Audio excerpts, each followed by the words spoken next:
Bien, donc le dessin en symétrie dans Illustrator. Donc je vais créer un nouveau document.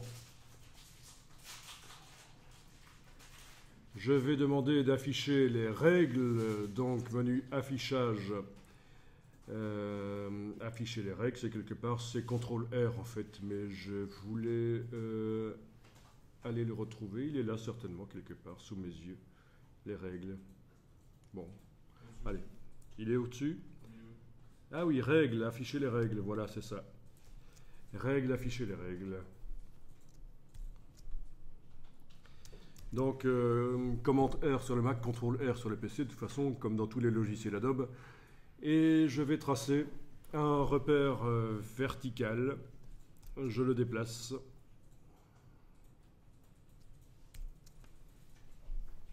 Bien. Ce repère vertical, il peut être déplacé comme un objet, en fait, avec la flèche noire.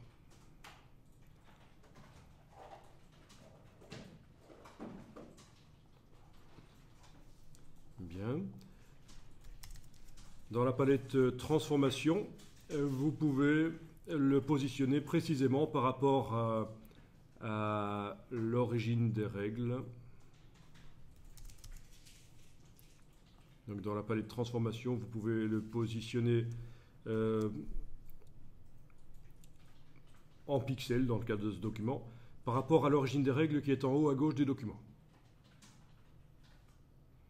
Donc si je tape ici 600 et touche tabulation, ben, il va à 600 pixels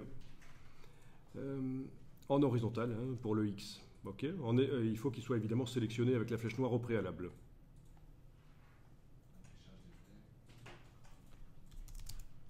D'accord. Oui, le positionnement manuel avec la flèche noire est encore possible.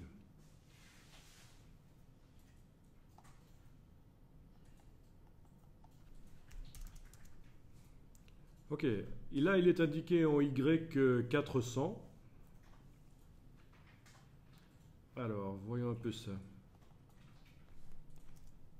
Oui, donc en fait en Y, ben, vu que c'est un repère vertical, ça n'a pas beaucoup de sens en fait, hein, le positionnement, de toute façon.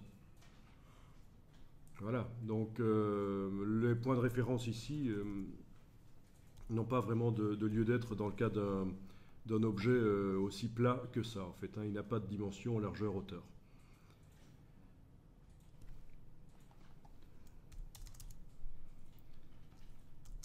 Si c'était un repère horizontal, je jouerais évidemment sur le Y pour le déplacer sur, sur la hauteur, hein, en fait, hein, en hauteur.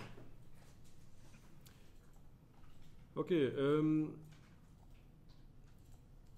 En fait, dans Illustrator, tout objet peut devenir un repère. Par exemple, si je trace un rectangle et que je demande affichage, repère, créer les repères, eh bien le rectangle devient un repère. Il a pris la couleur des repères. Donc n'importe quel objet, groupe d'objets peut devenir un repère dans Illustrator si vous le souhaitez. C'est-à-dire un élément qui me sert à remplacer d'autres. Quel est l'intérêt? On pourrait se dire, tiens, j'aurais pu garder le rectangle en tant que rectangle et m'en servir comme référence. Pourquoi le transformer en repère? Ben, c'est parce qu'il y a une possibilité dans affichage repère de verrouiller les repères. Et donc à ce moment-là, on peut travailler à cet endroit-là, mais il ne bougera pas. Les repères sont verrouillés. Visuellement, les objets qui servent de repères là dans la palette des calques, ils ne sont pas verrouillés. Mais j'ai verrouillé les repères, on va dire à l'ancienne dans Illustrator, en utilisant la fonction affichage, repère, verrouiller les repères. Donc, pour transformer un objet en repère, c'est en ayant l'objet sélectionné, affichage, repère, créer les repères. On clique à côté avec la flèche noire et on voit qu'il est devenu un repère. affichage, repère, verrouiller les repères, et il est donc non modifiable. Avec un fond, ça fait autre chose ou bien... Avec un fond, ça fait autre chose? Non, à mon avis, avec un fond, le fond devrait disparaître, mais je ne sais pas, bonne question. Si je lui mets un fond, affichage, repère, créer les repères, ben oui, il devient Ah ouais, ça va. de la couleur des repères, qui peut être modifiée dans les préférences, la couleur des repères. Voilà, dans les préférences repérés gris, vous avez la couleur des repères ici. Parce que, évidemment, le cyan ne sera pas toujours la couleur qui vous conviendra. Donc, je vais aller mettre en vert, par exemple. Vert, on a dit. Voilà. OK. Et voilà, ils sont verts. OK.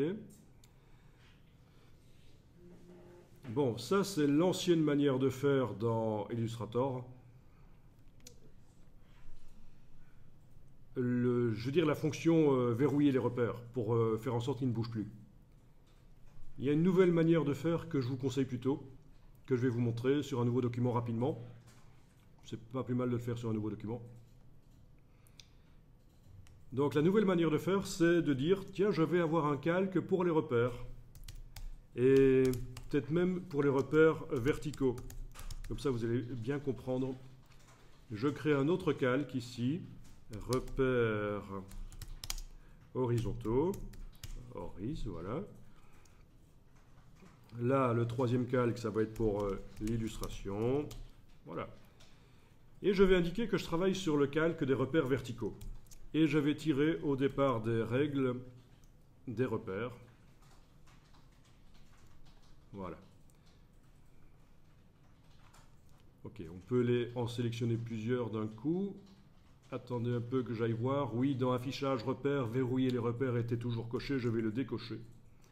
Et je n'y toucherai plus. Parce que je vais utiliser une autre manière pour verrouiller les repères. Donc voilà, j'ai créé 3 repères. Je les sélectionne avec la flèche noire. Je peux les bouger d'un coup. Ok. Les repères verticaux.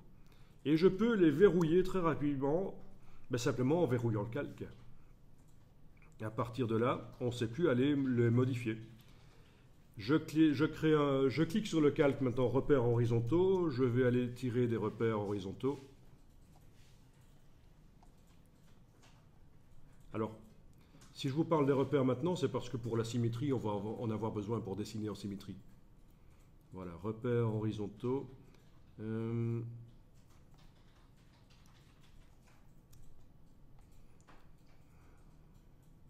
Ok, on peut toujours les bouger. Et pour les verrouiller, je vais cliquer sur le verrou ici du calque. Donc l'intérêt de travailler de cette manière-là par rapport à l'ancienne manière de faire dans Illustrator, on tire parti des calques. On va pouvoir mettre des repères horizontaux sur un calque, verticaux sur un autre, verrouiller l'un ou l'autre, afficher l'un ou l'autre aussi. D'accord? Grâce aux yeux ici en face des calques, évidemment, je peux dire que je ne veux voir que les verticaux ou que les horizontaux. Et ça, par l'ancienne manière, on ne sait pas faire en fait. Ça, c'est la nouvelle manière de faire les repères